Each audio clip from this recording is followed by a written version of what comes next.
CA Inter Group 2 May 2026 എക്സാമിന്റെ student പെർസ്പെക്റ്റീവിലെ problem solution analysis video ആണ് ഇത്.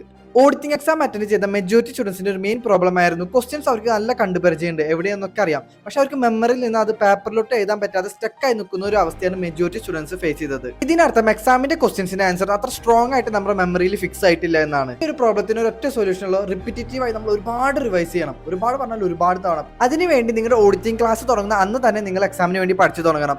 അന്നു എടുത്തത് അന്നു തന്നെ എന്തൊക്കെ വില കൊടുത്താലും പഠിച്ചു തീർക്കാൻ നോക്കണം. കാരണം ക്ലാസ് എടുത്ത് അന്ന് തന്നെ ഫുള്ള് പഠിക്കാൻ നോക്കുമ്പോൾ ബാക്കി ഏത് ദിവസം പഠിക്കുന്നേക്കാളും 100x മടങ്ങ് ഗുണകരമാണ് അന്നു എടുത്തത് അന്നു പഠിച്ചു പോകുമ്പോൾ.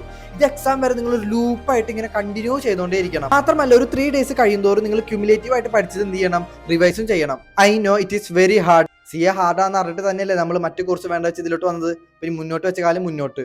Of course I agree, FM paper was tough. പക്ഷെ നിങ്ങളൊന്ന് ടെൻഷൻ കുറക്കാൻ ശ്രമിച്ചിരുന്നെങ്കിൽ അറ്റ്ലീസ്റ്റ് പാസ് ആവാനുള്ള ക്വസ്റ്റ്യൻസുകൾ ഏതൊക്കെ നിങ്ങൾക്ക് ഒന്ന് ഐഡന്റിഫൈ ചെയ്യാനുള്ള ഒരു ധൈര്യം നിങ്ങൾക്ക് കിട്ടുമായിരുന്നു. FM എക്സാം അറ്റൻഡ് ചെയ്ത മെജോറിറ്റി സ്റ്റുഡൻസ് ചെയ്ത മെയിൻ ഒരു മണ്ടത്തരായിരുന്നു. അവർ ഫസ്റ്റ് ക്വസ്റ്റ്യൻ എന്തായാലും സോൾവ് ചെയ്യുള്ളൂ എന്നൊരു ഈഗോ പിടിച്ചിരുന്നു. അതുകൊണ്ട് തന്നെ അതിൽ ഒരുപാട് സമയം പോവുകയും ചെയ്തു. ബാക്കിയുള്ള ക്വസ്റ്റ്യൻസിന് അവർക്ക് ലെസ് ടൈമാണ് പിന്നീട് കിട്ടിയുള്ളൂ. ICAI നിങ്ങൾ എന്ത് ട്രാപ്പിലാണ് വീഴ്ത്താൻ ശ്രമിച്ചത് അതിൽ തന്നെ നിങ്ങൾ കറക്റ്റ് ആയിട്ട് വീണു. FM എക്സാമിന് മെജോറിറ്റി സ്റ്റുഡൻസ് കമ്മിറ്റ് ചെയ്ത ഒരു മിസ്റ്റേക്ക് ആയിരുന്നു അവരുടെ നോളജ് ലെവൽ അനുസരിച്ചിട്ട് എളുപ്പമുള്ള ക്വസ്റ്റ്യൻസ് ഏതാണെന്ന് കണ്ടുപിടിക്കാനുള്ള ഒരു പേഷ്യൻസ് ആദ്യമേ കാണിക്കാതിരുന്നത്. പക്ഷേ നിങ്ങൾ ടെൻഷൻ അടിക്കേണ്ട, FM എല്ലാവർക്കും ടഫ് ആയതുകൊണ്ട് തന്നെ evaluation will be little much liberal. So hope for the best.